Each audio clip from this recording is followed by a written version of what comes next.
গাজীপুর সদর, কালীগঞ্জ, কাপাসিয়া ও শ্রীপুর উপজেলার বিভিন্ন এলাকা জুড়ে প্রায় 50 বর্গ কিলোমিটার আয়তনের বেলায় বিল। বন্যা ও জলাবদ্ধতা ঠেকাতে এ বিল শত বছর ধরে অত্যন্ত গুরুত্বপূর্ণ ভূমিকা পালন করছে। এছাড়া এটি দেশি মাছের সমৃদ্ধ ভাণ্ডার, কিন্তু লাখো মানুষের ভরসাস্থল বিলের পরিবেশ আজ হুমকিতে।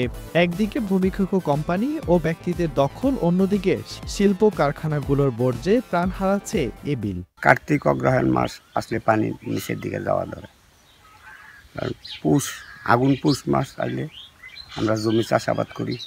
চাষাবাদ করার পরে এখানে বড় ধান লাগাই, ইরি ধান লাগাই।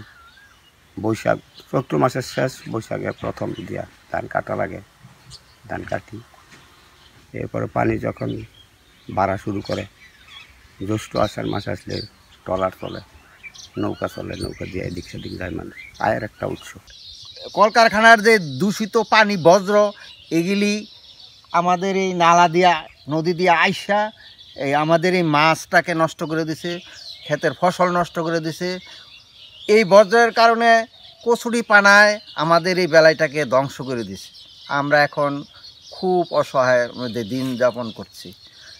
সরকারের যদি এমন সম্মতি হয় তাহলে আমাদের রক্ষার অর্থে এই পচা দূষিত পানি যাতে নিষ্কাশন বা কোনো ব্যবস্থা করা যায়, তাহলে আমরা উপকৃত হব। কিন্তু এখন এই ময়লা পানির কারণে আমরা কিছুই করতে পারি না। এগুলি সব মানে নষ্ট হয়ে গেছে, পানি দুর্গন্ধ পানির মাঝে কিছুই করা যায় না। গরু বাছুর পর্যন্ত বিলে আমরা গোসল করাই না, এরকম অবস্থা হয়ে গেছে। পানি পরিষ্কার হয় না। এখন এটা নিষ্কাশনের ব্যবস্থা করতে হবে। এর আগে বলেছিল করবে, কিন্তু করে না। এই পর্যন্ত দেখা যায় যে এখন পর্যন্ত কোনো নিষ্কাশন হয়নি।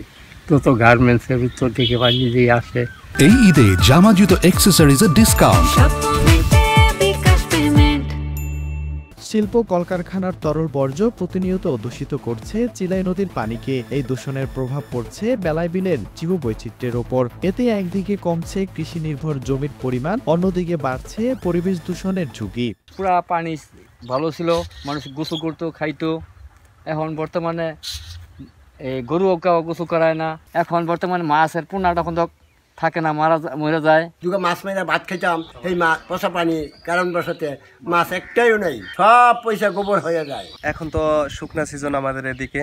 হ্যাঁ, আমাদের এদিকে যখন বর্ষার সময় আসে তখন আমাদের এদিকে পিকনিক বা বনভোজনের যে এইগুলো হয়, হ্যাঁ, খুব প্রাকৃতিক, খুব সুন্দর দৃশ্য হয়। এবং আপনার মানুষ ঘোরার জন্য ট্রলার দিয়ে, নৌকা দিয়ে, হ্যাঁ, আমাদের এদিকে আসে। হ্যাঁ, তো এখন এটা নিয়ে যদি কোনো পদক্ষেপ যদি না নেওয়া হয় সরকারিভাবে, বা হ্যাঁ উপর থেকে কোনো পদক্ষেপ না নেওয়া হয়, দিন দিন এটা আস্তে আস্তে বিলীন হয়ে যাওয়ার পথে। হ্যাঁ, বেলায় বিলকে ঘিরে 4 উপজেলার শত শত মানুষ জীবিকা নির্বাহ করে। বিশেষ করে বর্ষাকালে বিল পাড়ের মানুষের কর্মসংস্থান হয় মাছ ধরে ও শাপলা তুলে। কয়েকটি নদী ও খালের সঙ্গে যুক্ত থাকা বেলায় বিলের পানি দিয়ে চাষাবাদ করেন 4 উপজেলার কৃষকরা। এজন্য বেলায় বিলের অস্তিত্ব রক্ষায় দ্রুত কার্যকর পদক্ষেপ গ্রহণের দাবি স্থানীয়দের।